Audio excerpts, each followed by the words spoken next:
Item number 1 माननीय वित्त मंत्री श्रीमती निर्मला सीतारमण जी।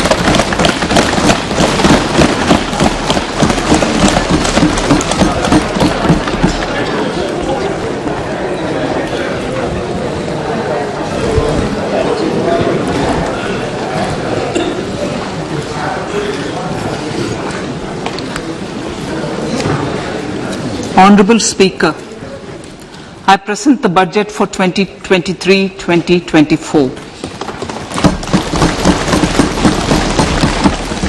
This is the first budget in Amrit Kal. This budget hopes to build on the foundation laid in the previous budget and the blueprint drawn for India at 100. We envision a prosperous and inclusive India in which the fruits of development will reach all sections and citizens, especially our youth, women, farmers, OBCs, scheduled castes and scheduled tribes. In the 75th year of our independence, the world has recognized the Indian economy as a bright star.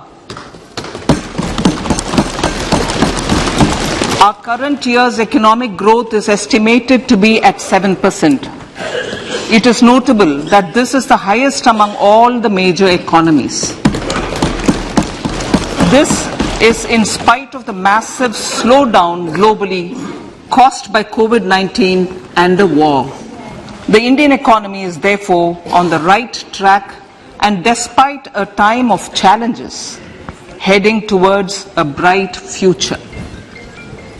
Today, as Indians stand with their head held high and the world appreciates India's achievements and successes, we are sure that elders who had fought for India's independence will, with joy, bless us in our endeavors going forward as well.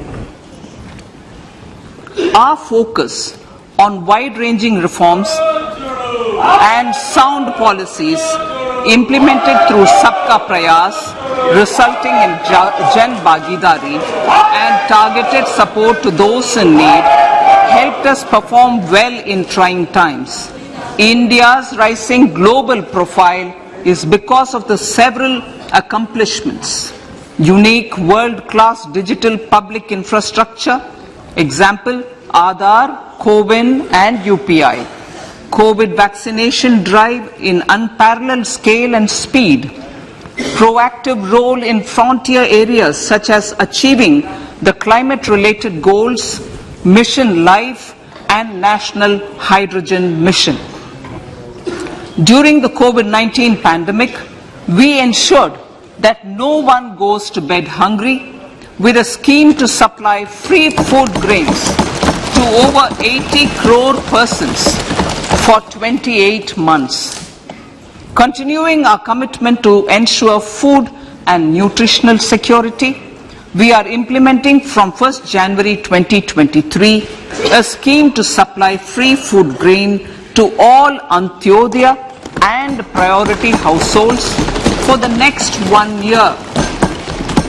Under PM Garib Kalyan Anna Yojana, the entire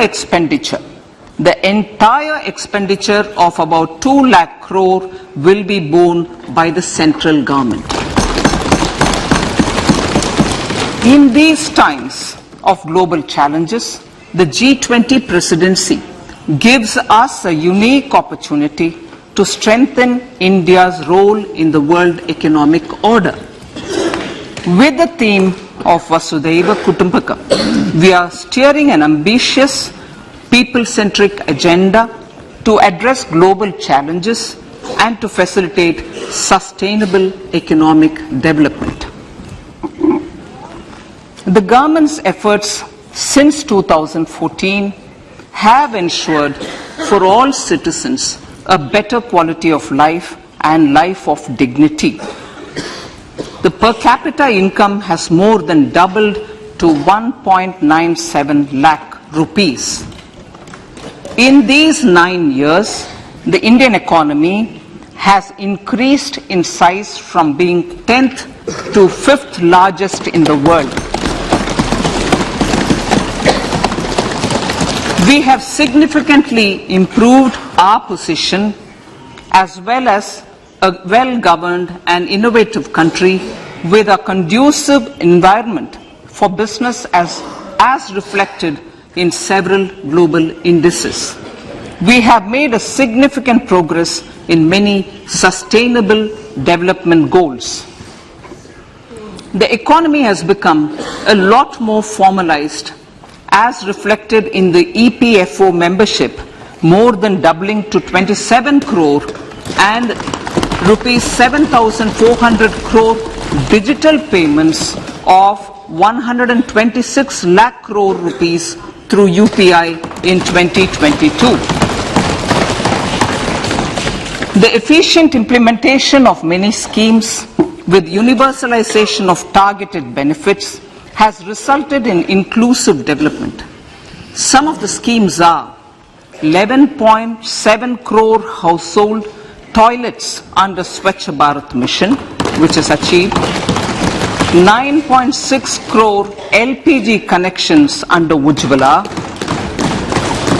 220 crore COVID vaccination of 102 crore persons, 47.8 crore PM Jan Dhan bank accounts, insurance cover for 44.6 crore persons under PM Suraksha Bima and PM Jeevan Jyoti Yojana, and cash transfer of 2.2 lakh crores of rupees to 11.4 crore to over 11.4 crore farmers under PM Kisan Samman Nidhi. Our vision for the Amritkal includes technology-driven and knowledge-based economy with strong public finances and a robust financial sector. To achieve this, Jan Bhagidari through Sabka Saath Sabka Prayas is essential. The economic agenda for achieving this vision focuses on three things. First, facilitating ample opportunities for citizens, especially the youth, to fulfill their aspirations. Second, providing strong impetus to growth and job creation. And third, strengthening macroeconomic stability. To service these focus areas in our journey to India at 100, we believe that the following four opportunities can be transformative during Amritkal. Economic empowerment of women. Deen Dayal Antyodaya Yojana National Rural Livelihood Mission has achieved remarkable success by mobilizing rural women into 81 lakh self-help groups. We will enable these groups to reach the next stage of economic empowerment through formation of large producer enterprises or collectives, with each having several thousand members and managed professionally. They will be helped with raw materials supply and for better design, quality, branding and marketing of their products. Through supporting these policies, they will be enabled to scale up their operations to serve the large consumer markets, as has been the case with the several startups growing into unicorns. PM Vishwakarma Kaushal Samman, PM Vikas. For centuries, traditional artisans and craftspeople who work with their hands using tools have brought renown for India. They are generally referred to as Vishwakarma. The art and the handicraft created by them represents the true spirit of Atmanirbhar Bharat. For the first time, a package of assistance for them has been conceptualized. The new scheme will enable them to improve the quality, scale, and reach of their products integrating them with the MSME value chain. The components of the scheme will include not only financial support, but also access to advanced skill training, knowledge of modern digital techniques, and efficient green technologies, brand promotion, linkage with local and global markets, digital payments, and social security. This will greatly benefit the scheduled castes, scheduled tribes, OBCs, women, and people belonging to the weaker sections. Tourism. The country offers immense attraction for domestic as well as foreign tourists. There is a large potential to be tapped in tourism. The sector holds huge opportunities for jobs and entrepreneurship for youth in particular. Promotion of tourism will be taken up on mission mode with active participation of states, convergence of government programs, and public-private partnerships. Green growth. We are implementing many programs for green fuel, green energy, green farming, green mobility, green buildings, and green equipment, and policies for efficient use of energy across various economic sectors. These green growth efforts help in reducing carbon intensity of the economy and provides for large-scale green job opportunities.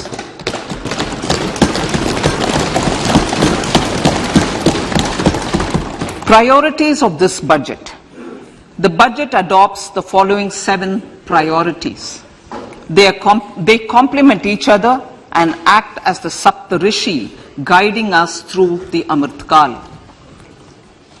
Inclusive development, reaching the last mile, infrastructure and investment, unleashing the potential, green growth, youth power, and financial sector. I now speak on the priority number 1, inclusive development. The government's philosophy of Sabka Saath, Sabka Vikas has facilitated inclusive development covering in specific farmers, women, youth, OBCs, scheduled castes, scheduled tribes, Divyangjan, and economically weaker sections, and overall priority for the underprivileged. Vanchiton ko variyata. There has also been a sustained focus on Jammu Kashmir, Ladakh, and the Northeast. This budget builds on those efforts. Digital public infrastructure for agriculture. Digital public infrastructure for agriculture will be built as an open source, open standard, and interoperable public good. This will enable inclusive farmer-centric solutions through relevant information services for crop planning and health, improved access to farm inputs, credit and insurance, help for crop estimation, market intelligence, and support for growth of agri-tech industry and startups.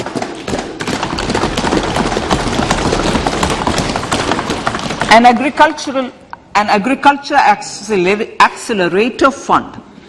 An agriculture accelerator fund will be set up to encourage agri-startups by young entrepreneurs in rural areas. The fund will aim at bringing innovative and affordable solutions for challenges faced by farmers. It will also bring in modern technologies to transform agricultural practices, increase productivity and profitability. To enhance the productivity of extra long staple cotton, we will adopt a cluster-based and value chain approach through public-private partnerships. This will mean collaboration between farmers, state and industry for input supplies, extension services and market linkages. We will launch an Atmanirbhar Clean Plant program to boost availability of disease-free, quality planting material for high-value horticultural crops at an outlay of 2,200 crores. Global hub for millets, millets which are Sri Anna. India is the forefront.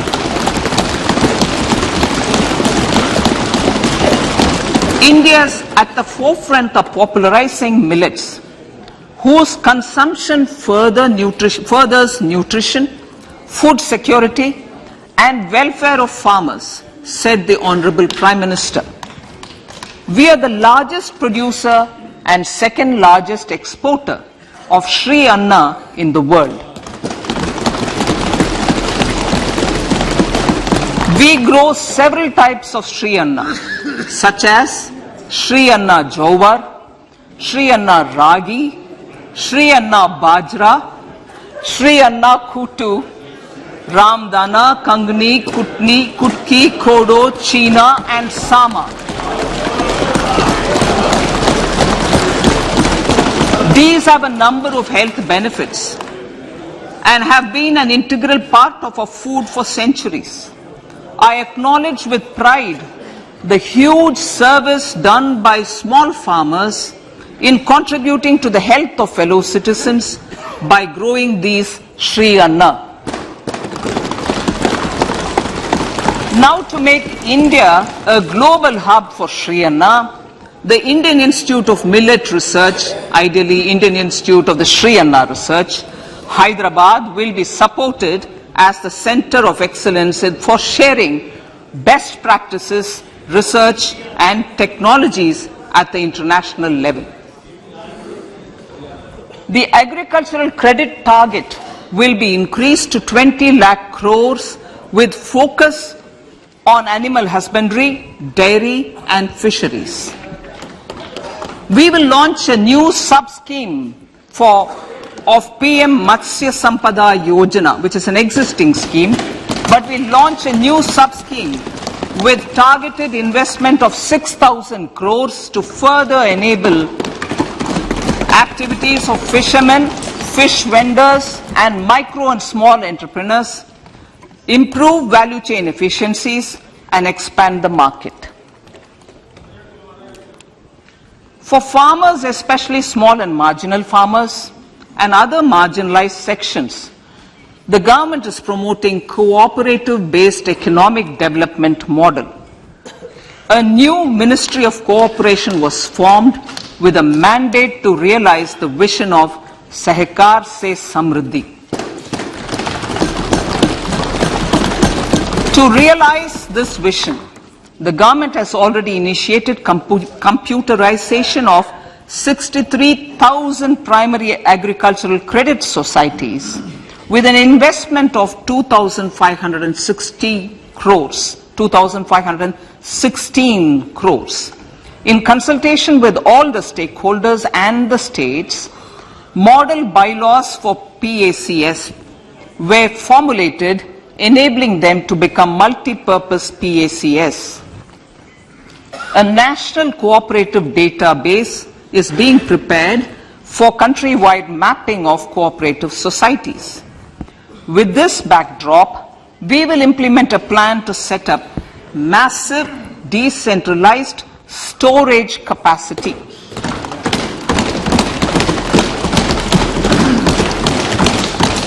This will help farmers store their produce and realize remunerative prices through sale at appropriate times. The government will also facilitate setting up of a large number of multi-purpose cooperative societies, primary fishery societies, and dairy cooperative societies in uncovered panchayat and villages in the next 5 years.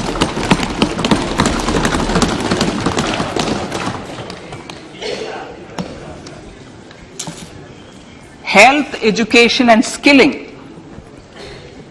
157 new nursing colleges will be established in co-location with the existing 157 medical colleges established since 2014. A mission to eliminate sickle cell anemia by 2047 will be launched. It will entail awareness creation, universal screening of 7 crore people in the age group of 0 to 40 years in affected tribal areas and counseling through collaborative efforts of central ministries and state governments. Facilities in select ICMR labs, Indian Council for Medical Research labs, will be made available for research by public and private medical college faculty and private sector R&D teams for encouraging collaborative research and innovation. A new program to promote research and innovation in pharmaceuticals will be taken up through centers of excellence. We shall also encourage industry to invest in research and development in specific priority areas. Dedicated multidisciplinary courses for medical devices will be supported in existing institutions to ensure availability of skilled manpower for futuristic medical technologies, high-end manufacturing and research. Teachers training. Teachers training will be re-envisioned through innovative pedagogy, curriculum transaction, continuous professional development, dipstick surveys and ICT implementation. The District Institute of Education and Training will be developed as vibrant institutes of excellence for this purpose.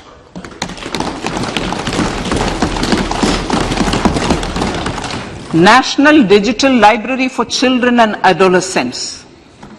A National Digital Library for Children and Adolescents will be set up for facilitating availability of quality books across geographies, languages, genres and levels, and device-agnostic accessibility. States will be encouraged to set up physical libraries for them at panchayat and ward levels and provide infrastructure for accessing the national digital library resources. Additionally, to build a culture of reading and to make up for pandemic time learning loss, the National Book Trust, the Children's Book Trust and other sources will be encouraged to provide and replenish non-curricular titles in regional languages and in English to these physical libraries.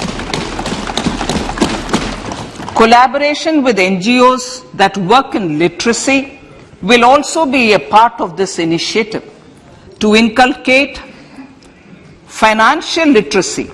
Financial sector regulators and organizations will be encouraged to provide age-appropriate reading material to these libraries. I move to priority 2, reaching the last mile. Prime Minister Vajpayee's government had formed the Ministry of Tribal Affairs and the Department of Development of Northeast Region to provide a sharper focus to the objective of reaching the last mile. Our government has formed the Ministries of Ayush, Fisheries, Animal Husbandry and Dairying, Skill Development, Jal Shakti and Cooperation. Building on the success of the Aspirational Districts program, the government has recently launched the Aspirational Blocks program covering 500 blocks for saturation of essential government services across multiple domains such as health, nutrition, education, agriculture, water resources, financial inclusion, skill development and basic infrastructure. Manya Speaker Sir, Pradhan Mantri PVTG, which is Primitive Vulnerable Tribal Groups, development mission is being launched. To improve socio-economic conditions of the particularly vulnerable tribal groups, the PVTGs as we refer them to, Pradhan Mantri PVTG Development Mission will be launched. This will saturate PVTG families and habitations with basic facilities such as safe housing, clean drinking water and sanitation, improved access to education, health, nutrition, road and telecom connectivity, and sustainable livelihood opportunities. An amount of 15,000 crores will be made available to implement the mission in the next 3 years under the Development Action Plan for the Scheduled Tribes. Ekalavya Model Residential Schools. In the next 3 years, Center will recruit 38,800 teachers and support staff for the 740 Ekalavya Model Residential Schools, which is serving 3.5 lakh tribal students.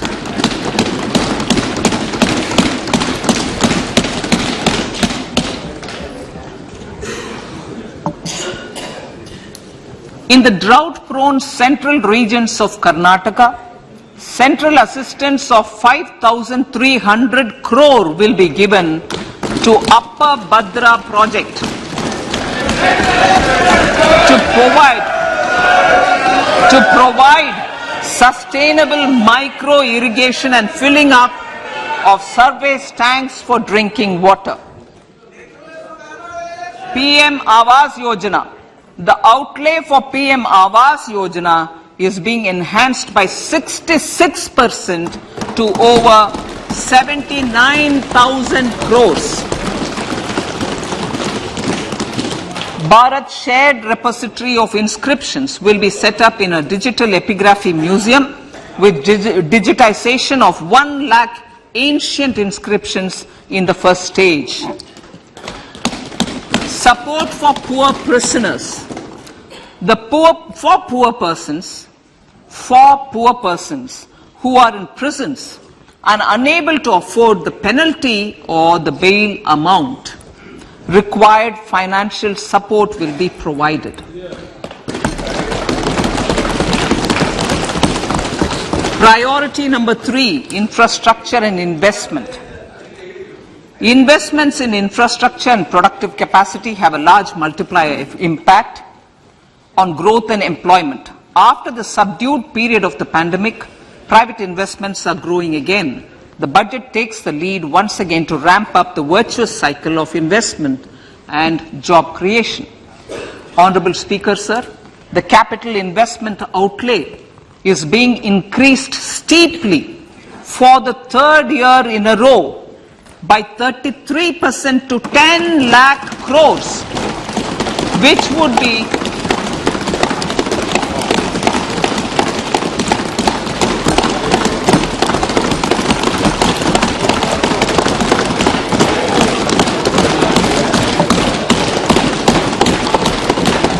which would be 3.3% of GDP.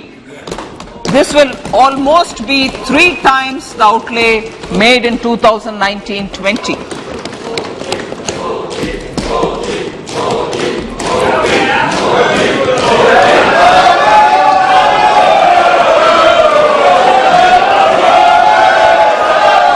This substantial increase in recent years is central to the government's efforts to enhance growth potential and job creation, crowd in private investments, and provide a cushion against global headwinds.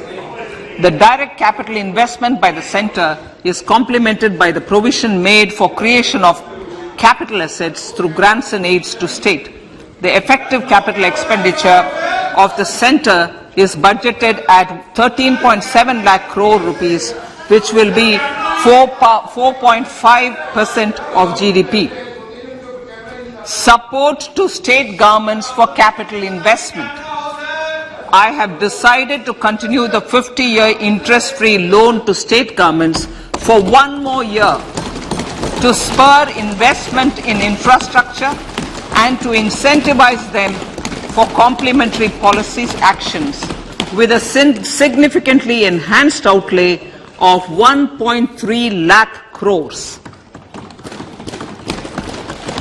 The newly established Infrastructure Finance Secretariat will assist all stakeholders for more private investment in infrastructure, including railways, roads, urban infrastructure and power, which are predominantly depend on public resources. The harmonized master list of infrastructure will be reviewed by an expert committee for recommending the classification and financing framework suitable for Amartkal. A capital outlay, I'm talking about railways now, sir, Honorable Speaker, railways. A capital outlay of 2.40 lakh crores has been provided for the railways.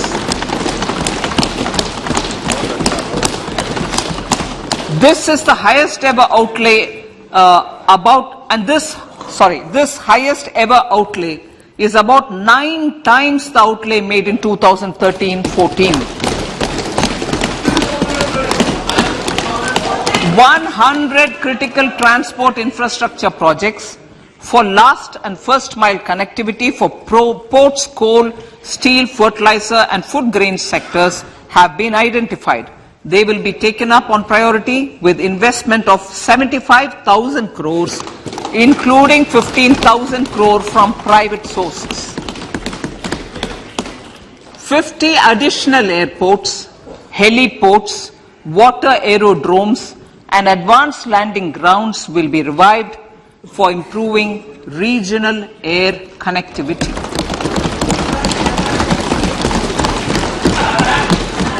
Sustainable cities for tomorrow.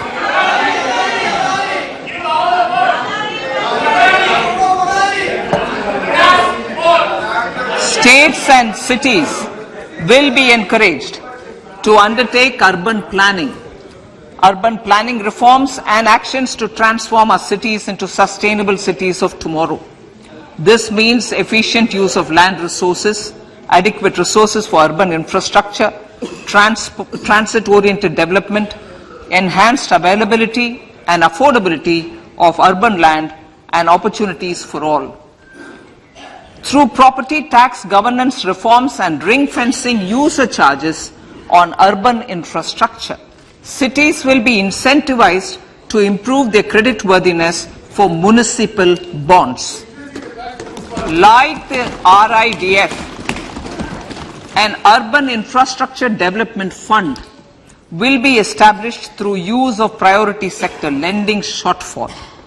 This will be managed by the National Housing Bank and will be used by public agencies to create urban infrastructure in Tier 2 and Tier 3 cities. States will be encouraged to leverage resources from the grants of the 15th Finance Commission as well as existing schemes to adopt appropriate user charges while accessing the UIDF. We expect to make available 10,000 crore rupees per annum for this purpose. All cities and towns will be enabled for 100% mechanical desludging of septic tanks and sewers to transition from manhole to machine hole mode.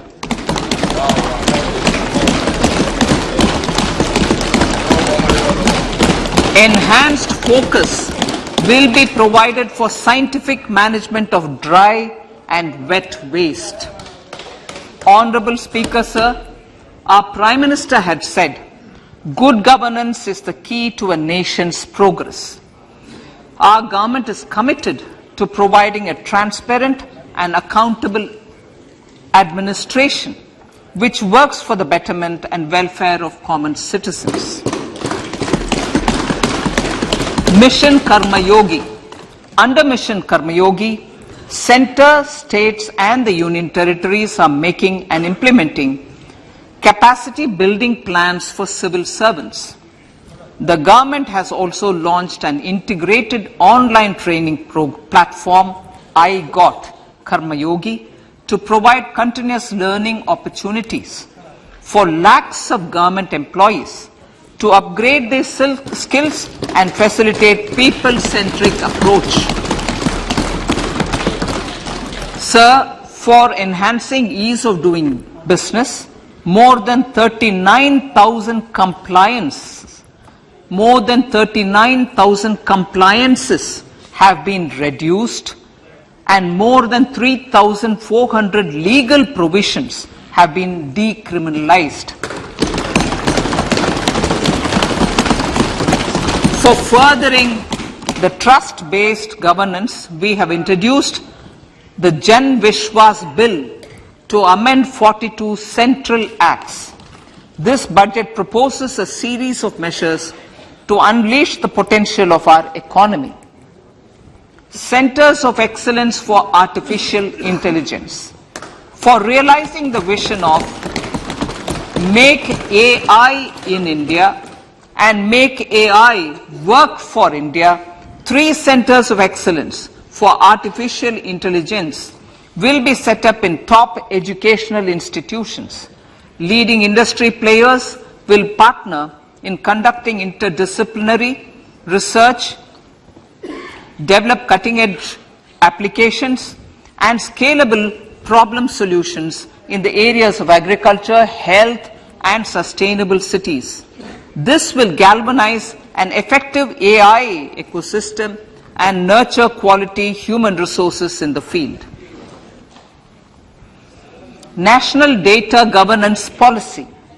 To unleash innovation and research by startups and academia, a national data governance policy will be brought out.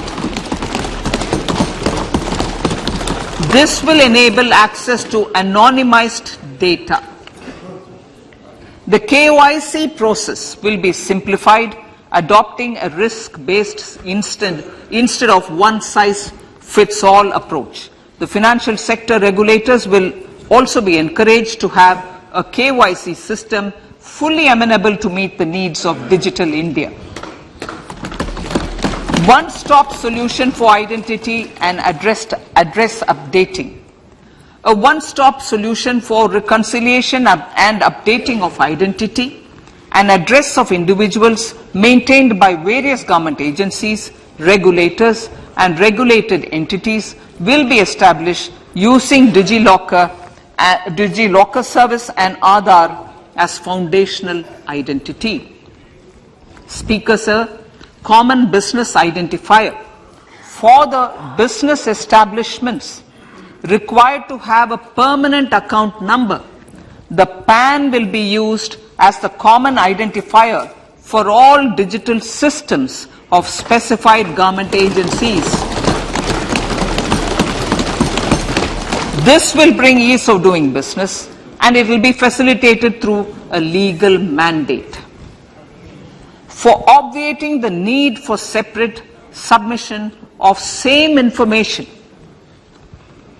to different government agencies, a system of unified filing process will be set up. Such filing of information or return in simplified forms on a common portal will be shared with other agencies as per the filer's choice.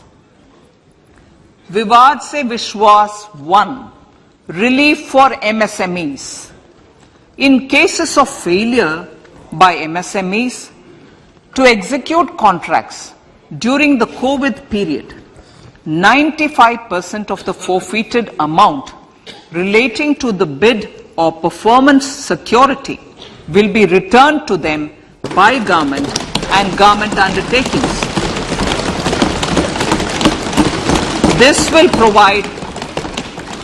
will provide relief to the MSMEs. Vivad Se Vishwas 2. Settling contractual disputes. To settle contractual disputes of government and government undertakings, wherein arbitral award is under challenge in a court, a voluntary settlement scheme with standardized terms will be introduced. This will be done by offering graded settlement terms depending on pendency level of the dispute. The state support mission of Niti Aayog will be continued for 3 years for our collective efforts towards national priorities. Result-based financing. To better allocate scarce resources for competing development needs, the financing of select schemes will be changed on a pilot basis from input-based to result-based. E-courts. For efficient administration of justice, Phase 3 of e-courts projects Phase 3 of the e-courts project will be launched with an outlay of 7,000 crores. Fintech services in India have been facilitated by our digital public infrastructure, including Aadhaar, PM Jan Dhan Yojana, Video, KYC, India Stack, and UPI.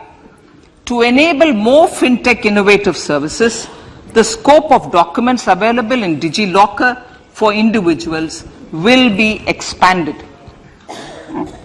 An entity DigiLocker will be set up for the use by MSMEs, large businesses, and also charitable trusts.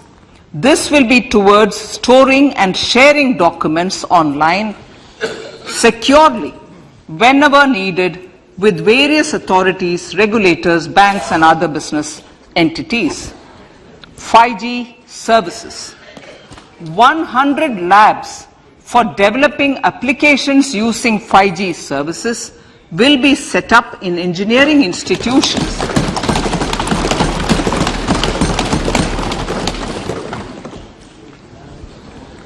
To realize a new range of opportunities, business models, and employment potential, the labs will cover, among others, applications such as smart classrooms, precision farming, intelligent transport systems, and healthcare applications.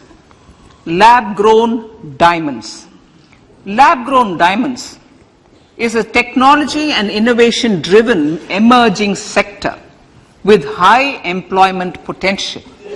These environment-friendly diamonds, which have optically and chemically the same properties as natural diamonds. To encourage indigenous production of LGD, lab-grown diamond seeds and machines, and to reduce import dependency, a research and development grant will be provided to one of the IITs for 5 years. To reduce the cost of production, a proposal to review the custom duty on LGD seeds will be indicated in Part B of the speech. I come to the fifth priority, Honorable Speaker, sir, green growth.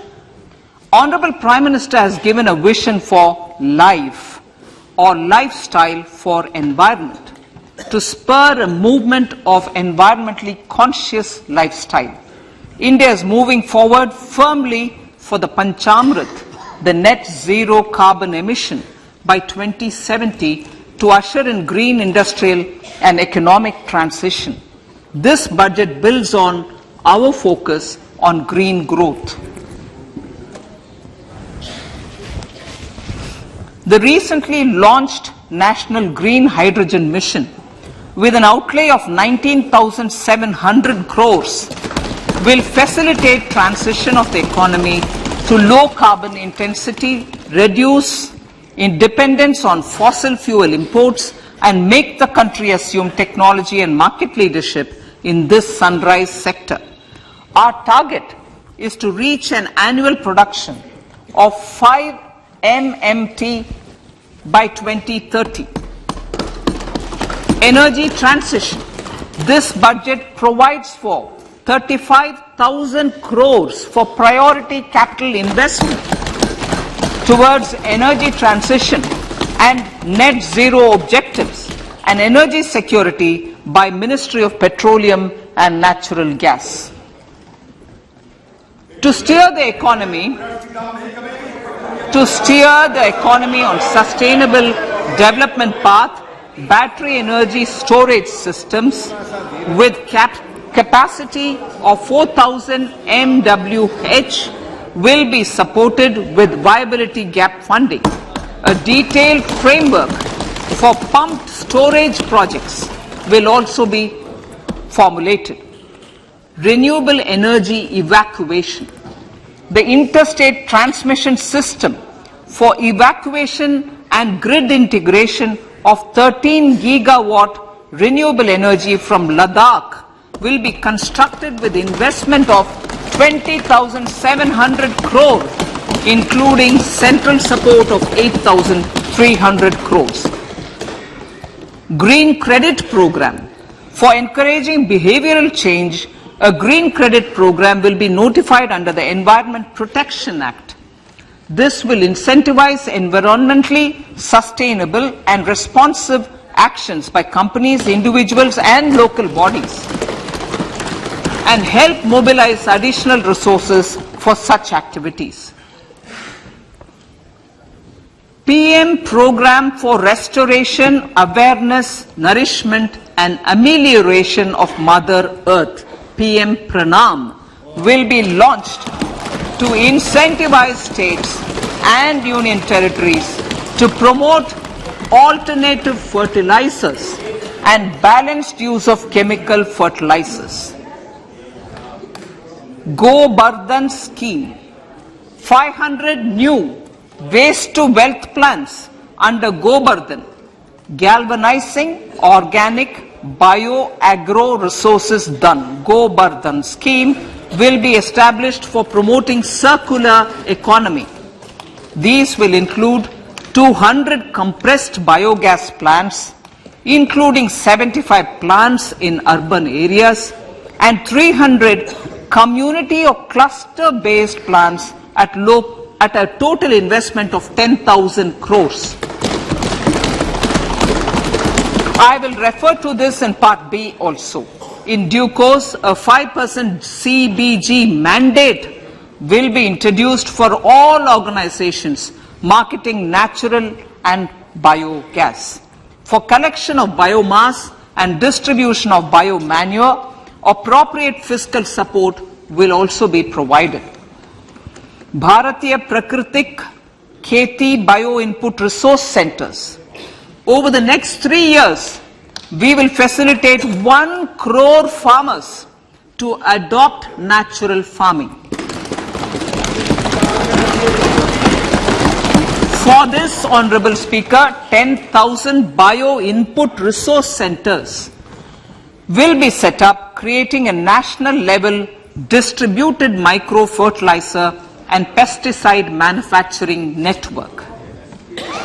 Mishti.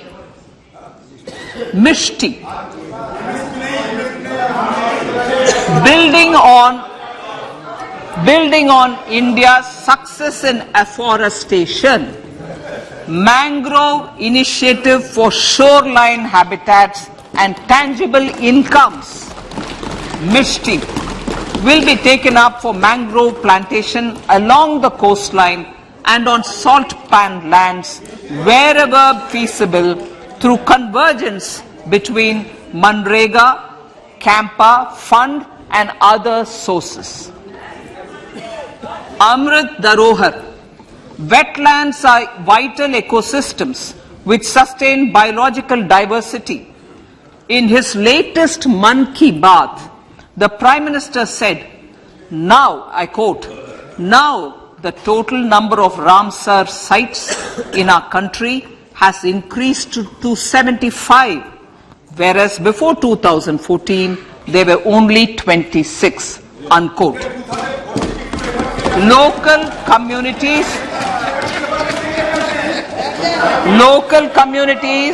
have always been at the forefront of conservation efforts. The government will promote their unique conservation values through Amrit Dharohar, a scheme that will be implemented over the next 3 years to encourage optimal use of wetlands and enhance biodiversity, carbon stock, ecotourism opportunities, and income generation for local communities. Coastal shipping. Coastal shipping will be promoted as the energy efficient and lower cost mode of transport, both for passengers and freight, through PPP mode with viability gap funding. Vehicle replacement. Vehicle replacement is an important continuing policy, replacing the old political,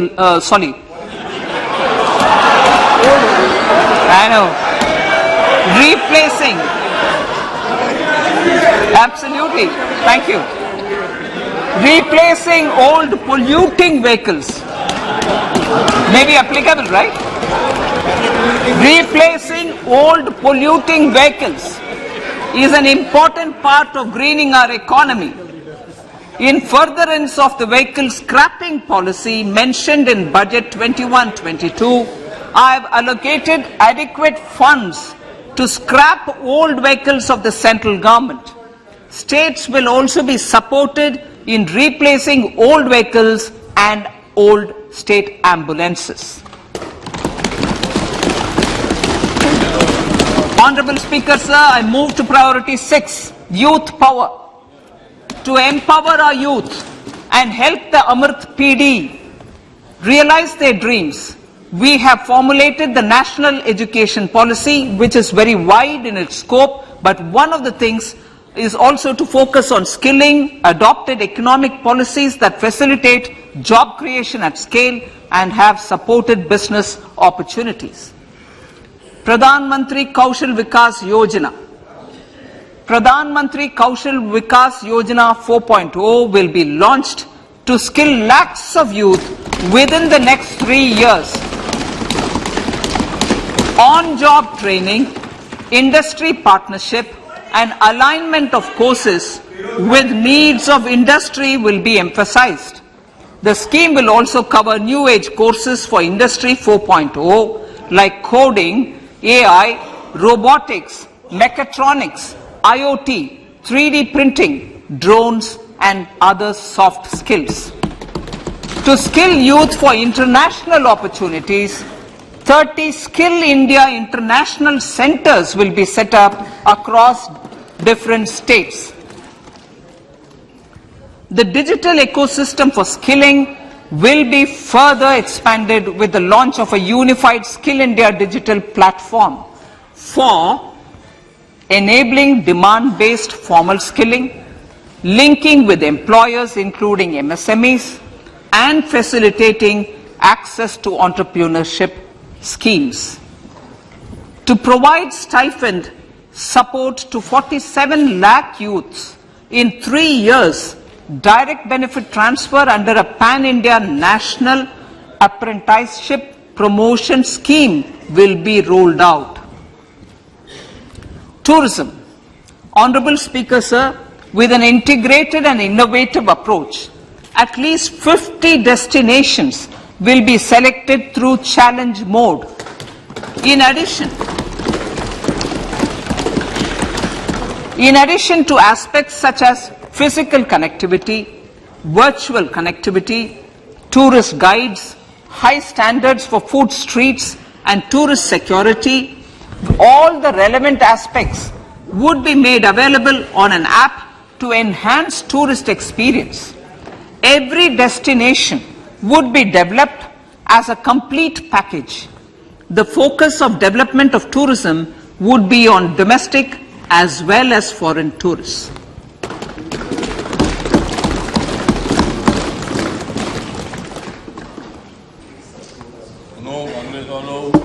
Sector-specific skilling and entrepreneurship development will be dovetailed to achieve the objectives of Dekho Apna Desh initiative.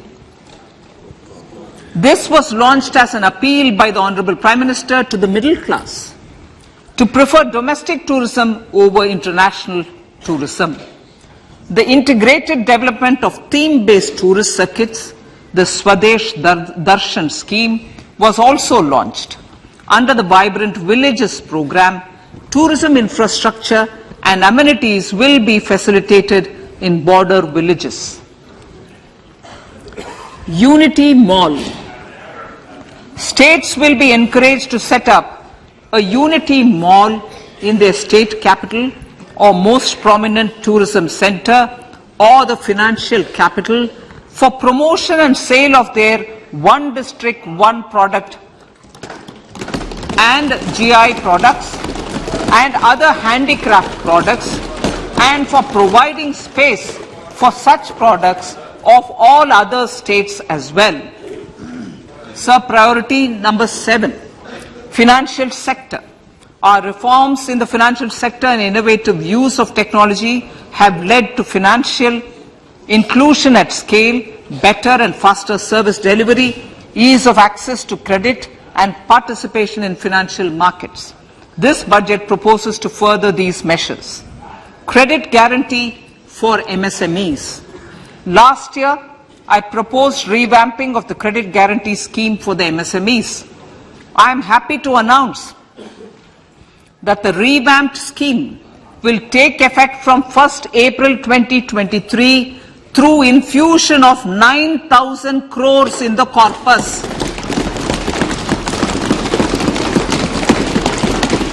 This will enable additional collateral-free guaranteed credit of 2 lakh crores of rupees. Further, the cost of credit will be reduced by about 1%.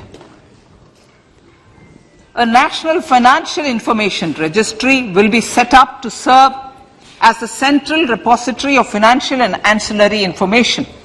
This will facilitate efficient flow of credit, promote financial inclusion, and foster financial stability.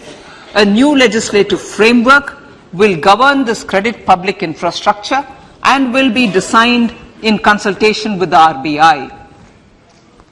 To meet the needs of Amritkal and to facilitate optimum regulation in the financial sector, public consultation, as necessary and feasible, will be brought to the process of regulation making and issuing subsidiary directions. To simplify, to ease, and to reduce cost of compliance, financial sector regulators will be requested to carry out a comprehensive review of existing regulations. For this, they will consider suggestions from public and regulated entities. Time limits to decide the application under various regulations will also be laid down.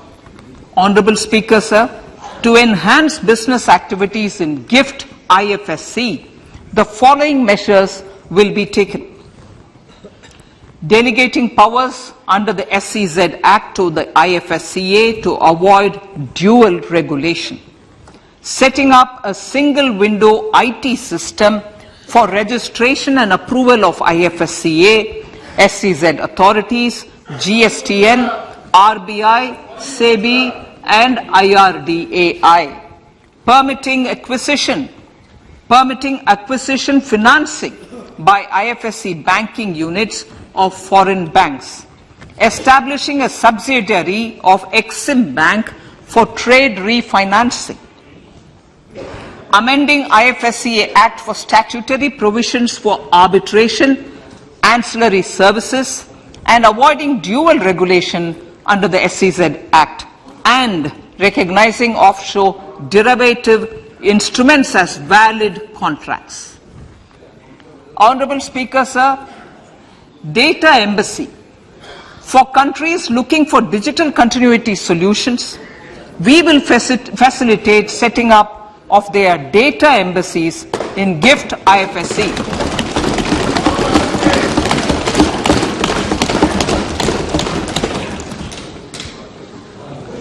Improving governance and investor protection in banking sector. To improve bank governance and enhance investors' protection, certain amendments to the Banking Regulation Act, the Banking Companies Act, and the Reserve Bank of India Act are being proposed. Capacity building in securities market. Honorable Speaker, sir, to build capacity of functionaries and professionals in the securities market, SEBI will be empowered to develop, regulate, maintain and enforce norms and standards for education in the National Institute of Securities Markets and to recognize award of degrees, diplomas and certificates. A central processing center will be set up for faster response to companies through centralized handling of various forms filed with field officers under the Companies Act. Reclaiming of shares and dividends. For investors to reclaim unclaimed shares and unpaid dividends from the Investor Education and Protection Fund Authority with ease, from the Investor Education and Protection Fund Authority with ease, an integrated IT portal will be established. Digital payments continue to find wide acceptance. In 2022, they show an increase of 76% in transaction and 91% in value. Fiscal support for this digital public infrastructure will continue in 2023-2024. Azadi Ka Amrit Mahotsav, Mahila Samman Bachat Patra. For commemorating Azadi Ka Amrit Mahotsav, a one-time new small savings scheme, Mahila Samman Savings Patra or Savings Certificate, Mahila Samman Savings Certificate will be made available for a 2-year period up to March 2025. This will offer deposit facility up to 2 lakh in the name of a woman or girls for a tenure of 2 years at fixed interest rate of 7.5% with partial withdrawal option. Senior citizens. The maximum deposit limit for senior citizens savings scheme will be enhanced from 15 lakh to 30 lakhs of rupees. The maximum deposit limit for monthly income account scheme will be enhanced from 4.5 lakh to 9 lakh for single account and from 9 lakh to 15 lakh for joint account. Honorable Speaker, sir, fiscal management. 50 years interest-free loan to states. The entire 50-year loan to states has to be spent on capital expenditure within 2023-24. Most of this will be at the discretion of the states, but a part will be conditional on states increasing their actual capital expenditure. Parts of the outlay will also be linked to or allocated for the following purposes: scrapping old government vehicles, urban planning reforms and actions, financing reforms in urban local bodies to make them credit-worthy for municipal bonds, housing for police personnel above or as part of the police station, constructing unity malls, children and adolescent libraries and digital infrastructure, and state share of capital expenditure of central schemes. Honorable Speaker, sir, fiscal deficit of states. States will be allowed a fiscal deficit of 3.5% of GSDP, of which 0.5% will be tied to power sector reforms. Revised estimates 2022 to 2023. The revised estimate, Honorable Speaker, sir, of the total receipts other than borrowing is 24.3 lakh crores, of which the net tax receipts are 20.9 lakh crores. The revised estimate of the total expenditure is 41.9 lakh crores of rupees, of which the capital expenditure is about 7.3 lakh crores. The revised estimate of the fiscal deficit is 6.4% of GDP, adhering to the budget estimate. So budget estimates of 2023-24. Coming to 2023-24, the total receipts other than borrowings and the total expenditure are estimated at 27.2 lakh crores and 45 lakh crores respectively. The net tax receipts are estimated at 23.3 lakh crores. The fiscal deficit is estimated to be 5.9% of the GDP. In my budget speech for 21-22, I had announced that we plan to continue the path of fiscal consolidation, reaching a fiscal deficit of below 4.5% by 2025-26, with a fairly steady decline over the period. We have adhered to this path, and I reiterate my intention to bring the fiscal deficit below 4.5% of GDP by 2025-26. To finance the fiscal deficit in 2023-24, the net market borrowings from dated securities are estimated at 11.8 lakh crores. The balance financing is expected to come from small savings and other sources. The gross market borrowings are estimated at 15.43 lakh crores of rupees. Honorable Speaker, sir, I now move to Part B.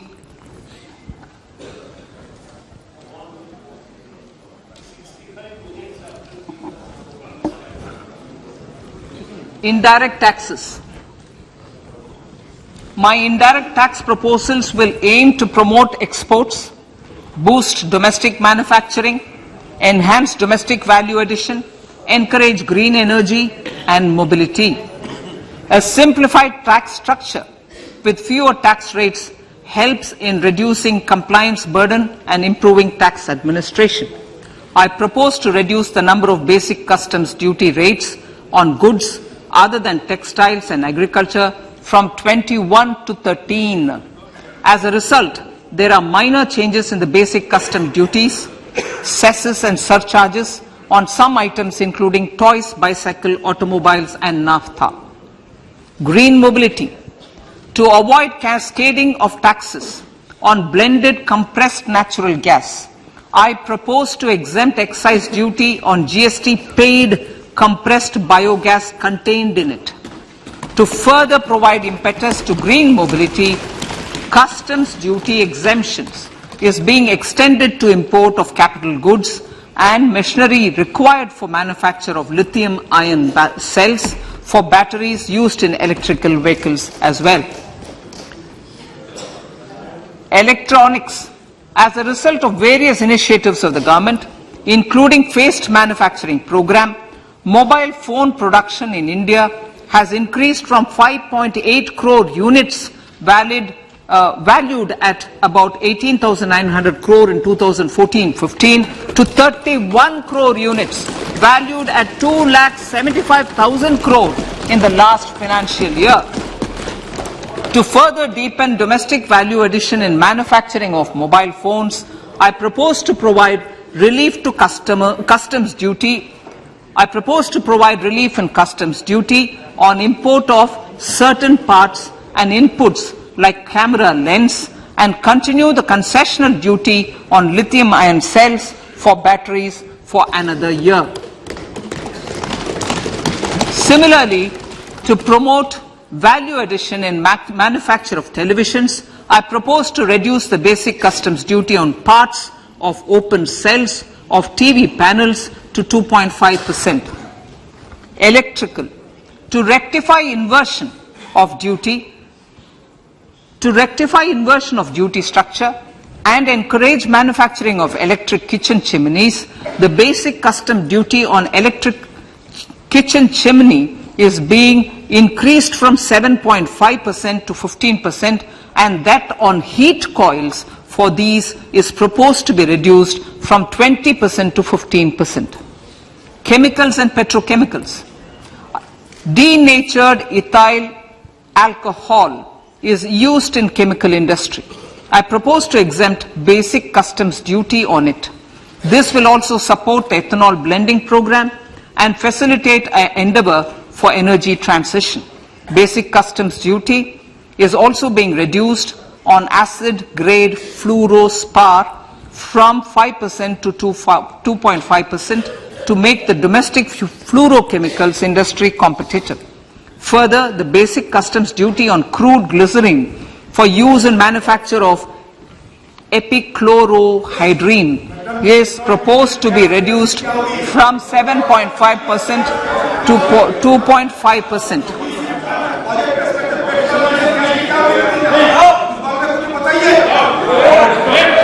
Marine products.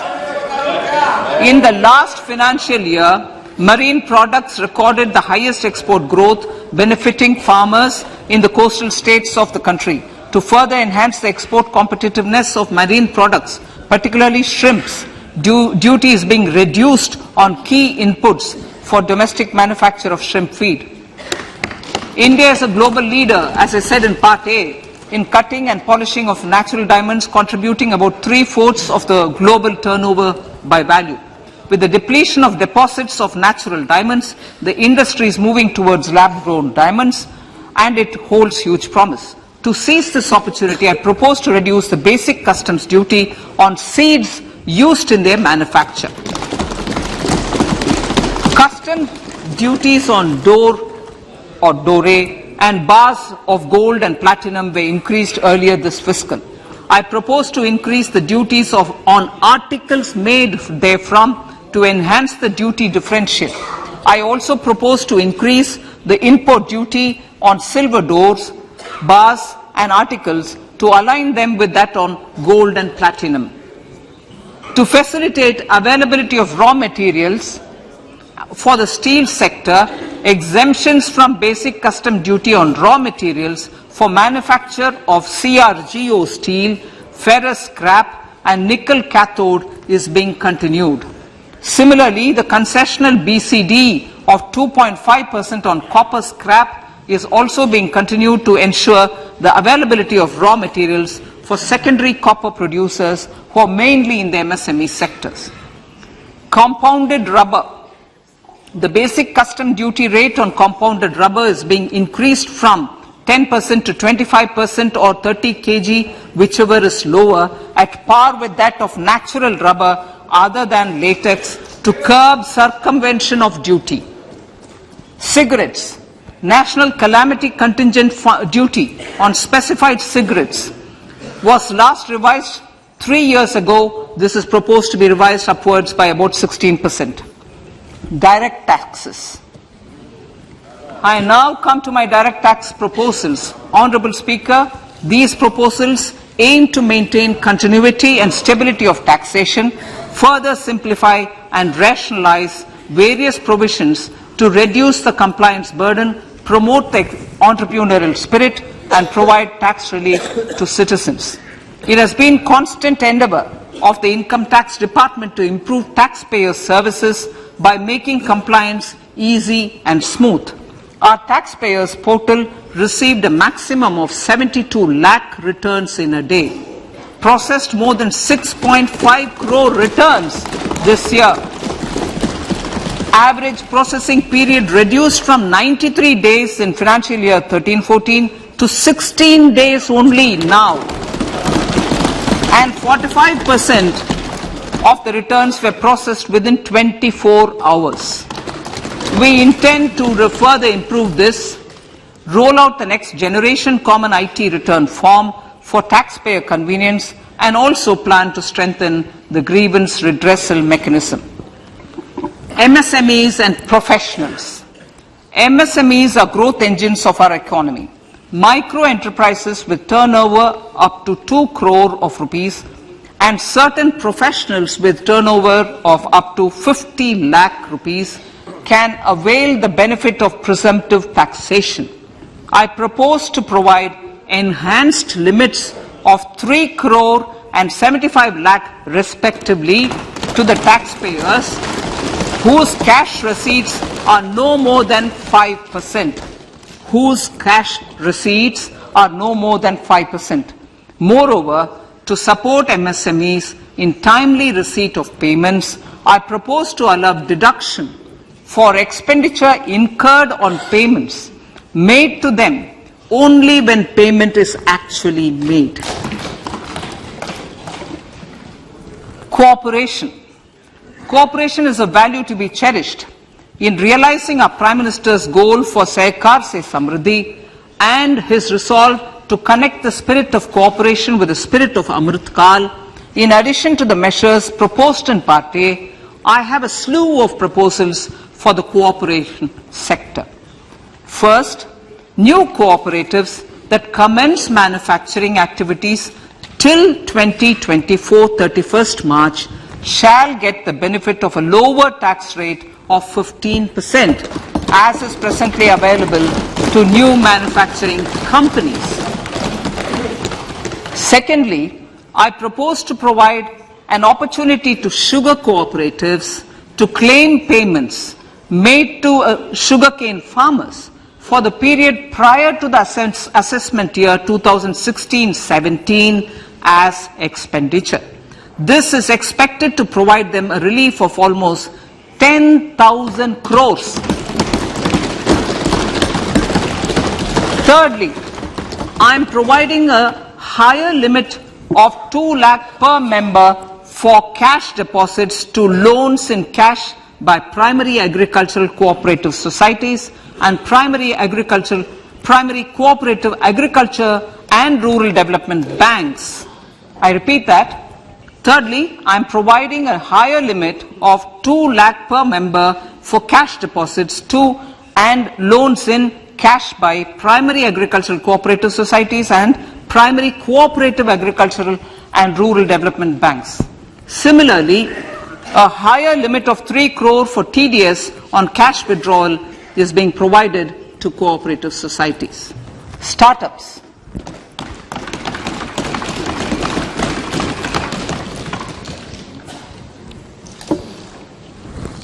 Entrepreneurship is vital for a country's economic development. We have taken a number of measures for startups and they have borne results. India is now the third largest ecosystem for startups globally and ranks second in innovation quality among middle-income countries. I propose to extend the date of incorporation for income tax benefits to startups from 31/3/2023 to 31/3/2024. I further propose to provide the benefit of carry forward of losses on change of shareholding of startups from 7 years of incorporation to 10 years.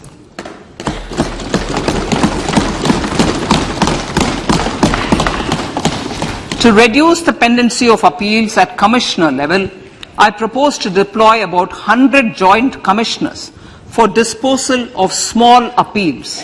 We shall also be more selective in taking up cases for scrutiny of returns already received this year.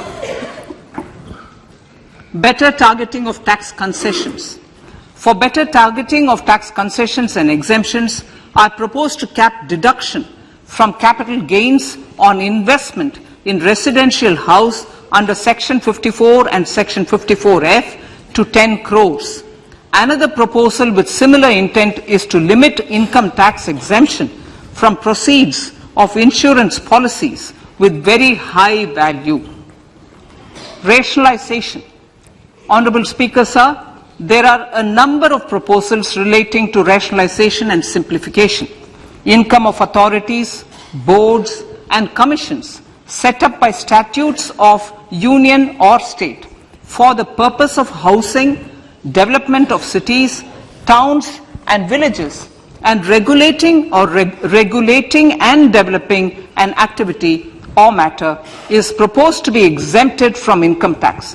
Other major measures in this direction are removing the minimum threshold of 10,000 for TDS and clarifying taxability relating to online gaming, not treating conversion of gold into electronic gold receipts and vice versa as capital gains, reducing the TDS rate from 30% to 20% on taxable portion of EPF withdrawals in non-PAN cases and taxation on income for market-linked debentures. Other major proposals in the finance bill relate to the following: extension of period of tax benefits to funds relocating to IFSC, GIFT City till 31/3/2025, decriminalization under Section 276A of the Income Tax Act, allowing carry forward of losses on strategic disinvestment, including that of IDBI Bank, and providing EEE status to Agnivir Fund. Personal income tax.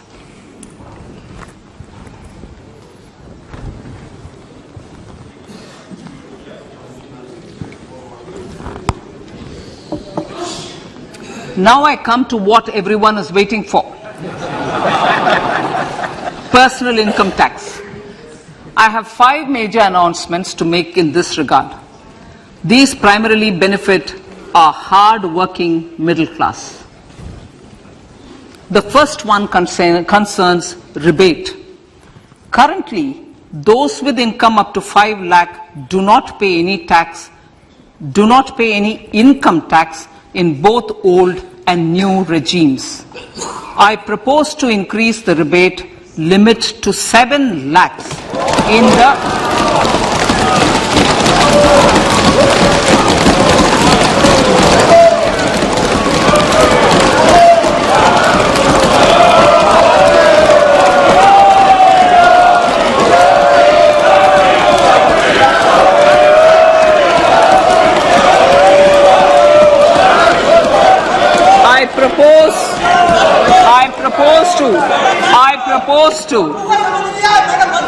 I propose to increase the rebate limit to 7 lakh in the new tax regime.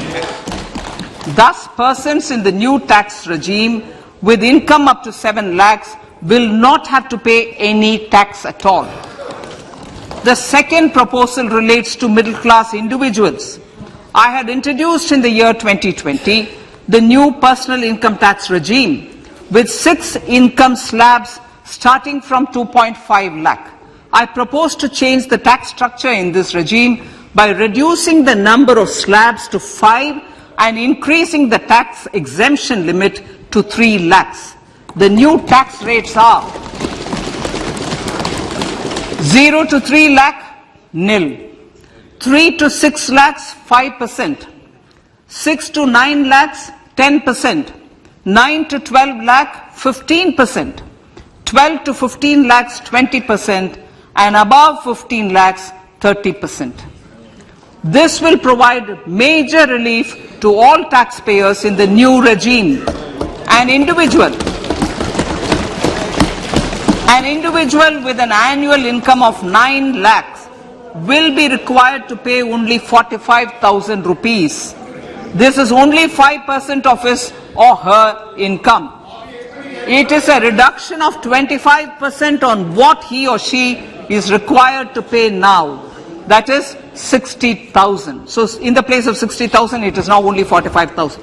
Similarly, an individual with an income of 15 lakh rupees would be required to pay only 1.5 lakh or 10% of his income or her income, a reduction of 20% from the existing liability of 1,87,500 rupees. My third proposal is for the salaried class and the pensioners, including family pensioners, for whom I propose to extend the benefit of standard deduction to the new tax regime. Each salaried person with an income of 15.5 lakh rupees or more will thus stand to benefit by 52,500 rupees. My fourth announcement in personal income tax is regarding the highest tax rate, which in our country is 42.74%. This is among the highest in the world. I propose to reduce the highest surcharge. I propose to to reduce the highest surcharge rate from 37% to 25% in the new tax regime.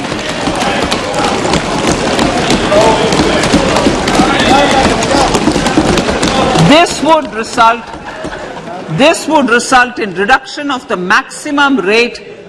This would result in the reduction of the maximum tax rate to 39%. Lastly, the limit of 3 lakh rupees for tax exemption on leave encashment on retirement of non-government salaried employees was last fixed in the year 2002, when the highest basic pay in the government was only 30,000 rupees per month. In line with the increase in the government salaries, I am proposing to increase this limit to 25 lakh rupees.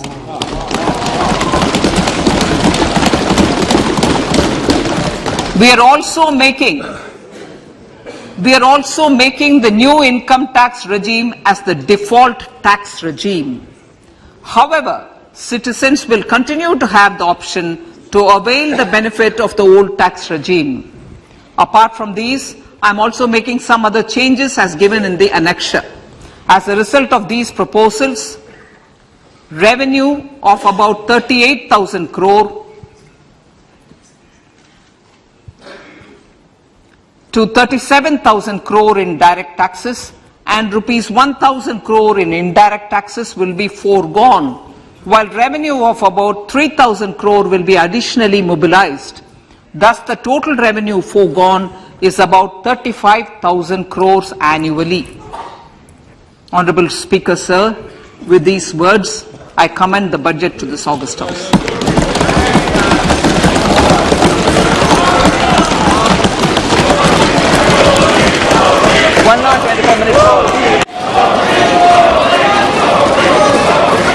Item number